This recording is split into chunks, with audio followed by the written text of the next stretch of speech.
Chances are you listen to music pretty regularly, but how often do you pay for it? Spend just $10 a month for a streaming service and that's all you need. All your favourite bands right there. But does that utopia for listeners mean poverty for musicians?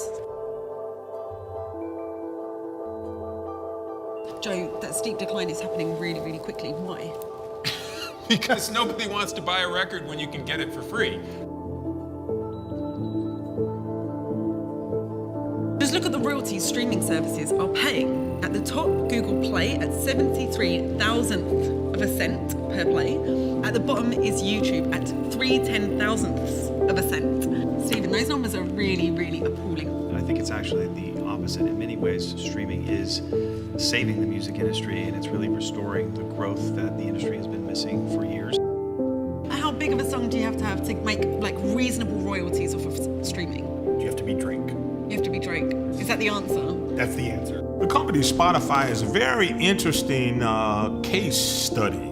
The amount that Spotify pays the creators by way of the record companies for the licensing of the recordings for streaming, as well as the publishers, the people who license the public performance of the song, amounts to about 70% of their revenue that they generate from selling advertising or from their subscriptions.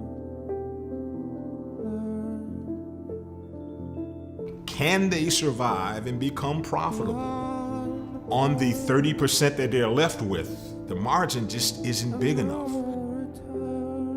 I'm sick and fucking tired of getting beat and ripped off for the songs I wrote in the 70s. And where's the money? Where's the money? It's not even a joke. Right.